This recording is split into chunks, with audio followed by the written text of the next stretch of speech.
औज़ुबिल्लाहिमिनश्शैतानिर्रजीम बिस्मिल्लाहिर्रहमानिर्रहीम। रियासत का गैर जिम्मेदाराना रवैया। किसी भी माशरे में जो एक रियासत का किरदार होता है वो एक साहिबान, एक शजर सायादार और एक बाप की तरह होता है। जिस तरह से एक बाप की जिम्मेदारी होती है कि वो अपनी औलाद के लिए अच्छे रोज़गार का इंतज़ाम करे, अपनी औलाद के लिए आला तलीम, इलाज मुआवजा और उनकी सेहत के हवाले से तमाम सहूलियात दस्तयाब करना एक बाप की ज़िम्मेदारी है।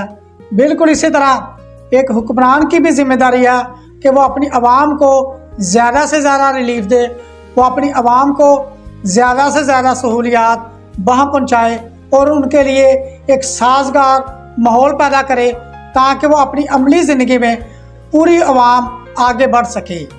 लेकिन अगर एक हुक्मरान, एक रियासत और एक हुकूमत अगर ये अपनी ज़िम्मेदारी पूरी नहीं करती तो उसका नतीजा यह निकलता है कि वह पूरा मुआशरा, पूरी सोसाइटी बिखर जाती है। इसी तरह से हम ये देखते हैं कि हमारे मुआशरे में ऐसा माहौल पैदा हो गया है कि जिसके नतीजे में हमारा जो आम शख्स है वो अच्छे अस्पताल में अपना इलाज मुआवजा भी नहीं करवा सकता, क्योंकि हमारी मेडिसिन और अदवायात एक महंगी प्रोडक्ट बन चुकी है।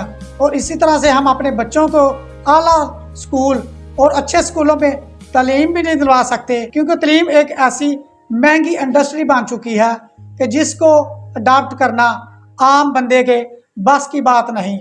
इसी तरह से अगर देखा जाए तो आज के दौर में हमारी जो रियासत है, हमारी जो हुकूमत है, वो हमारी जो अवाम है उसको एक गाहक की नज़र से देखती है।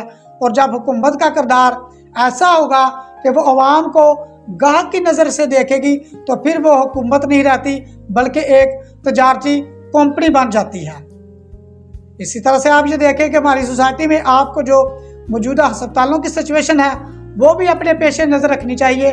वो इस तरह से है कि अगर आप अपने किसी अजीज़ को अस्पताल में एडमिट करते हैं तो वहाँ आपको मेडिसिन की कोई भी सहूलत नहीं दी जाती।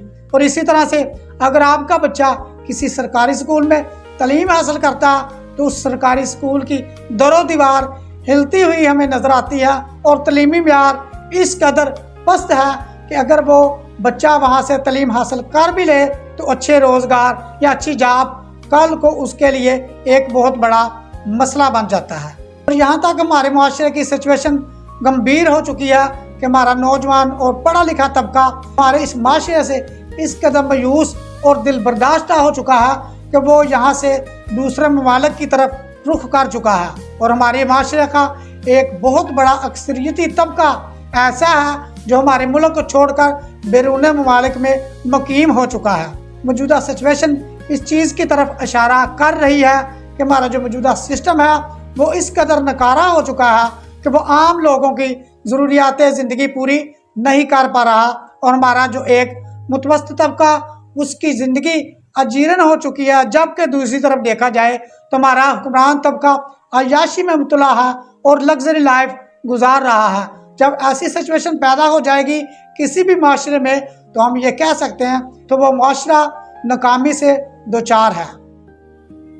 अब अगर हम अपनी सोसाइटी को कामयाबी से हमकिनार करना चाहते हैं, हम आगे बढ़ना चाहते हैं, हम कामयाब होना चाहते हैं, उसके लिए सबसे पहले हमें क्या करना पड़ेगा कि अपने समाज को बेहतरीन अंदाज में आगे बढ़ाने के लिए हमारा जो एक रियासती तबका है उसे अपनी जिम्मेदारियों को आसान तरीके से पूरा करना होगा।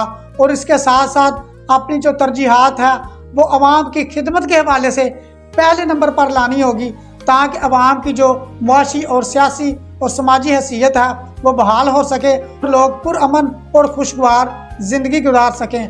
क्योंकि मैं ये समझता हूँ कि कोई भी मुल्क सिर्फ नक्शों से या फिर सरहदों की बुनियाद पर नहीं बनता, बल्कि किसी भी मुल्क की अगर तमीर और तरक्की देखनी हो, किसी भी मुल्क की अगर बुनियाद मजबूत देखनी होगी तो उसका एक ही तरीका है कि उस मुल्क के अवाम किस कदर खुशहाल है। अगर अवाम मुआशी वाले से खुशहाल है, सियासी वाले से उनको अमन मिल रहा है, समाजी वाले से वो पुरअमन एक ज़िंदगी गुजार रहे हैं, तो मैं ये समझ रहा हूँ तो वो एक रियासत बेहतरीन रियासत है और वो एक माशरा एक बेहतरीन माशरा है। इसी तरह से मेरी ये दुआ है कि अल्लाह रब्बुल इज़्ज़त हमारे मुल्क को कामयाबी और तरक्की से हमकिनार करे। व आखिर दअवाना व अनिल हम्दुलिल्लाहि रब्बिल आलमीन।